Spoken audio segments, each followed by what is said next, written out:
Okay, welcome back to Scouching's video room. Today, welcome Utah fans of the Utah Hockey Club, or whatever name you've picked, if you've picked one by the time this video comes out. Today we are looking at the first draft selection that the Utah Hockey Club ever made in Tij Iginla, famous son of Hall of Fame player Jarome Iginla. And what we will be doing in this series today is taking a cross-sectional look at what a player brings to the game and maybe some areas where they might have some more work to do before they become NHL players. Tij Iginla is number 11 on the Kelowna Rockets, who are in black in this game, so we will keep an eye on him and see what he is. So Iginla is this guy right here. Good positioning here from Iginla on the potential breakout, but they don't send him the pass really quick enough or at all. And he's a little late to get out to the blue line to challenge that interaction, but I can't really blame him all that much. I mean, like, this is a pretty obvious one for me. If you're Kelowna, right, you have this, and there's no real threat to it.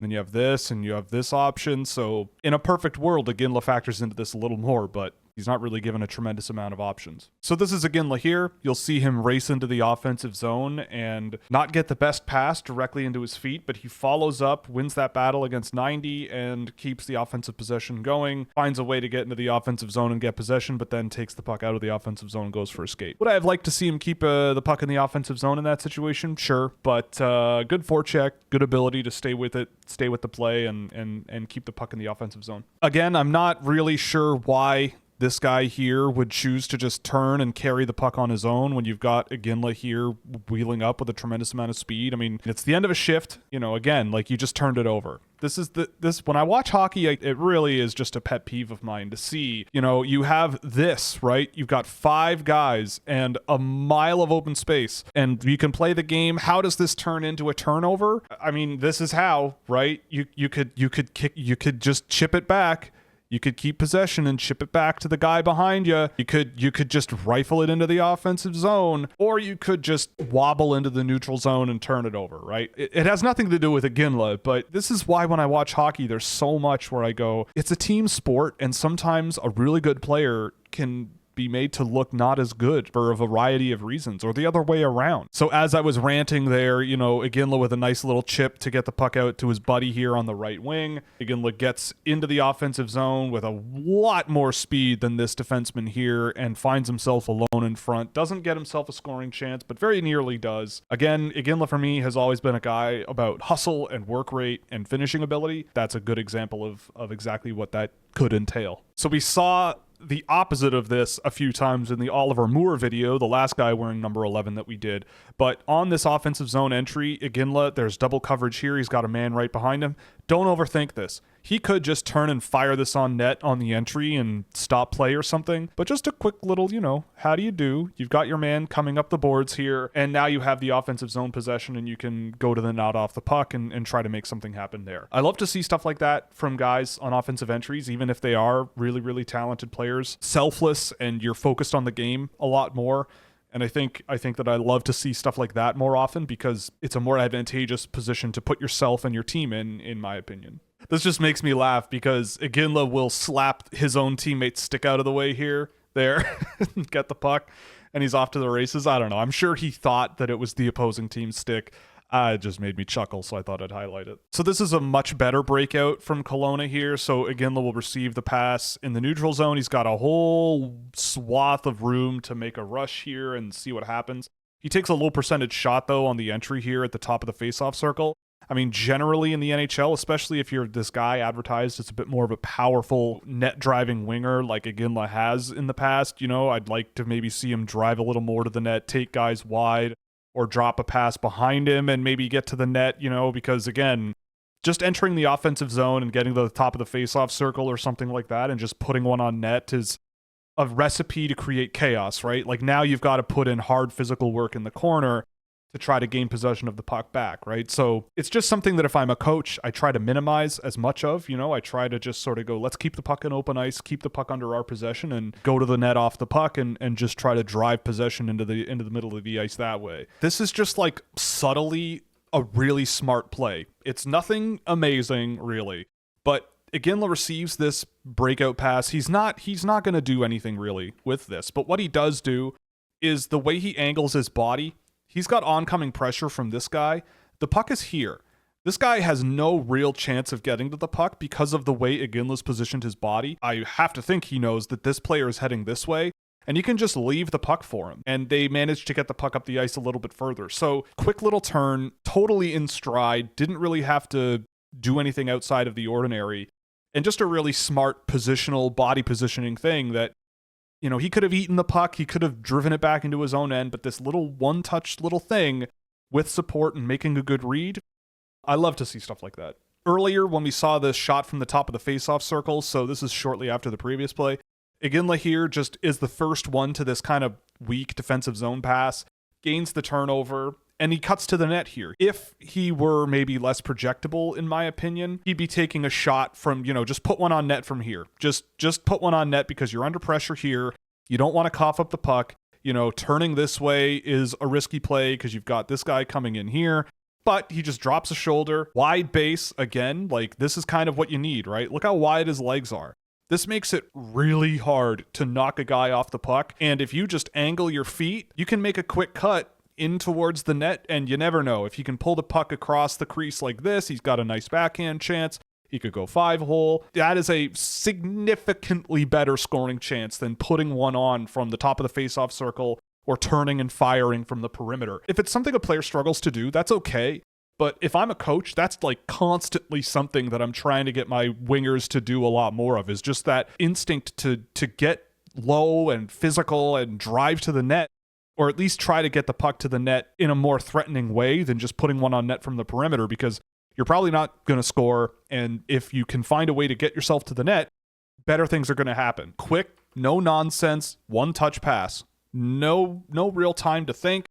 He just makes a quick play and into a teammate who has more ice to play with. I love to see it. That to me in the NHL, that's what you kind of got to do. If you recognize you are not in a position that you are comfortable with, go into that interaction having an idea of what might be an option and where your line mates are, and play selflessly. It helps so much when you do that rather than trying to put too much on your own shoulders. And I honestly think there's nothing wrong with that. So to see a guy like Iginla play this way, that is deferent, but in a good way, to the guys he's playing with, I think is admirable, in my opinion, and I think a good sign of what his future might hold. Again, really nice rush from Iginla here. Square to the puck. You know, he's looking up ice already, seeing his options. He's taking a look. He's facing the puck carrier, ready to receive a pass, gets it clean, he has a ton of space to play with, goes relatively unchallenged, pulls the puck around the defender, creates a lot of space, and they manage to get the puck into scoring areas. I love to see this kind of thing, right? Little flashes of skill. Obviously, he's not the most incredibly skilled person in the world, but I don't really care about the skill level, but about how you use it. And I think that that's a really good way of using it, sending a no-nonsense cross-seam pass, get it into scoring areas, and make something threatening out of it again, right? Like, he could have just found a way to put it on net from here, right? Just you have your gap from your defenseman, you're cutting into the middle, put it in front. But no, he also spots the lane to Andrew Crystal here, and they get themselves a scoring chance. So lots to like about this stuff. It's really basic, but this is the stuff you need to do. Another one of these things, right? So this is why I think, and have thought for a long time, that Iginla projects as a really good complementary sort of physical winger, right? He's not a hero. He's at the offensive blue line here, and he's just eating pressure and just a simple, quick little pass to his line mate. It's nothing super incredible, but I love to see it. You have a guy with a bit more momentum than you do, a lot more momentum than you do. You just give him a soft little chip, eat the pressure yourself, and keep the play moving in the right direction. You know, like, this is what I love to see. And then he drives a guy into the net, gets himself a scoring chance. Not the most incredible, beautiful, you know, majestic style of play, but it works. He's grinding his way to the net. Other guys are helping him out. He gets himself a scoring chance. When I talk about admirable players, like, this is what I mean. You watch them play, and they bring so much to the game that is just so complimentary and so simple but effective. And I think Iginla's done a lot of that in this game. I don't think he's like the biggest needle mover that's ever going to play the game in the NHL, but I think he's going to be a good NHL player based on what we're seeing. It's a really interesting combination of abilities that will work really well at the next level, somewhere in a lineup. And again, he's wide open. Right? Is he not one of the best players on the team? Because, you know, 19 here, you've got a clean option here. I mean, obviously passing the puck across the entire defensive zone is risky, but even when you play the video a little more, right? Like Iginla was wide open, like completely free to be something, and now you have a much tougher offensive zone entry, and Iginla goes in for the battle in the corner. But this is why I love guys who scan the ice quickly and just bam, you see an option and you get the puck up the ice, especially when you have a guy as smart and resilient and just good as Tij Iginla has been in this game. So this is a bit of an extended defensive zone cycle, and again, we saw this early in the game, but the defensive pressure from Iginla is a little bit lackluster, I'd say. Like, that's a pretty soft stick check there, and doesn't really use his feet as much as he probably should to prevent something here. You know, for a guy who was putting in so much work in the offensive zone and doing so well under pressure here, like just seeing him kind of lose the track of this guy a little bit, and he gains possession of the puck, so I can't fault him too much, and he ends up getting the puck out of his zone. So it all worked out in the end, but that's the second or third time this game where the puck's been stuck in the defensive zone, and you kind of see the puck sort of come near him, and it's a little easy for guys to get through him. But I mean, I'm not gonna question the overall level of competitiveness in this guy, because that would be silly based on this game. And there's another one, right? So again, Iginla's not the fastest guy in the world, and this is where it kind of lets him down a little bit, and that's a goal. So Iginla on the offensive exit here, so he's this guy. You know, the guy he's trying to counter looks a bit bigger than him as well, and just loses track of him by a mile and gives him a pretty easy opportunity there to put the puck in the net. So just something to keep in mind as well, right? You know, you have a guy who brings a lot of really projectable traits, but might have some more things to work on, or might have some limitations, but overall I can't complain too much, honestly. And here's another one, right? So this is another extended defensive zone cycle, and Iginla's been fine, no complaints whatsoever, but he does have a lot of space here. This defenseman back here with the puck recognizes that and sort of flips the puck over to Iginla here, and Iginla gets possession. And again, no hesitation, right? Obviously, Iginla must know that he's under pressure here. He's got oncoming pressure here. He doesn't have a ton of time to think. But what does he have? He has the far side open. The weak side of the ice is wide open. Just puts one into the neutral zone for a line mate, and now they have the offensive zone. Super simple, but being aware of the ice and where your guys are and where the spaces and all those things, it just elevates everybody else and elevates your game so well, and that's not the first time we've seen Iginla do really well doing that kind of thing. This is just fun from Iginla. He gets the puck, he's off to the races, keeps pushing the defenseman back on their heels, a little skill move, and the guy falls down. I don't know where the goalie went there on that. You're covering the post, and that's about it. But the puck doesn't go in, but that was just a nice little entry and a nice little offensive chance for Iginla. And that's another thing I saw Iginla do all season last year. There's no nonsense. I have the puck down low. I'm behind the net. Get it in front. You know, just there's going to be a guy there. I got to trust that they're going to be there. Oh, that almost was a goal. This is just rock solid, simple hockey. You know, here he is, wide open. Yep. Thank you very much. Serving this up on a plate for me. Really great shot block, and then a secondary opportunity just doesn't go in. So on this whole sequence, you've got a slot pass. He floats himself to the other side of the net. Scoring chance, scoring chance.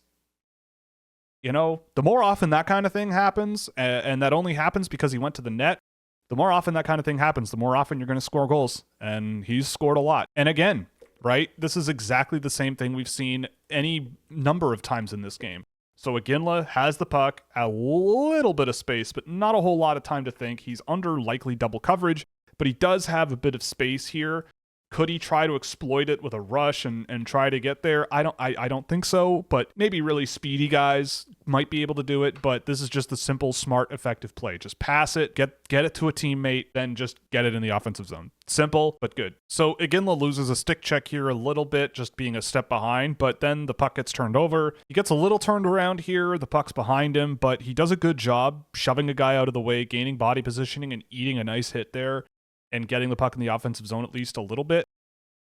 Oh, and now he gets into a fight. Okay. So, I mean, this is another thing he does. So I guess he didn't like that hit. You can watch it again. I mean, you know, take that hit for what you will, but if it deserves a fight, deserves a fight. And that's, I've seen Iginla do this too. I don't know if this is the greatest idea here, and it causes a pretty dangerous offensive zone exit from Iginla. That was a pass out to his line mate and then a soft stick check again, but he gets covered for it, and that's a nice recovery. So a bit of the positive and negative both on display here. So he carries it out to the blue line.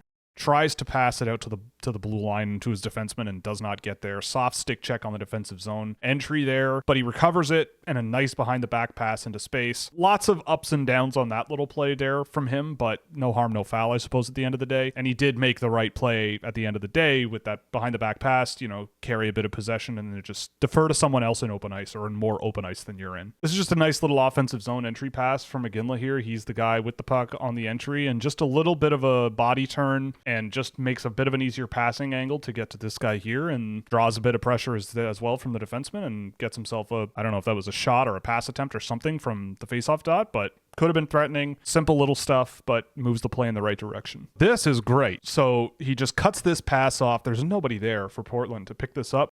And Iginla now has, a void to play with. And also now you have Portland opening up the yellow brick road. Now you've got this whole area for this guy to get into and work with and be a pass option. But he gets covered okay from this Portland guy. And the pass isn't perfectly on target or into a space that he can get to. And it goes into the crowd. But the right idea from Iginla, quick thinking, he spots the open lane. There was a guy maybe 5 or 10 feet further in that direction. That's a scoring chance. That's a very dangerous scoring chance. So the rest of the game is played at 6-on-5. I don't really care so much about 6-on-5 for analytical purposes, but I thought this was a good game from Tij Iginla. I think it was very interesting to see Oliver Moore in the last one and then Tij Iginla in this one to sort of A-B, because I think they're very different players, but could complement each other really well. I think I look at a guy like Iginla as a really, really good complementary dude. I still don't know how much offensive upside there's going to be in the NHL at the end of the day. He's got a lot of really good instincts. My read on him from last year really is the same, where it's, he's a good procedural player, not the most involved in offensive or defensive rushes, but when he is, it's often with control and done well and executed well. But in the offensive zone, he can be a real menace down low and in scoring areas and in that projectable area of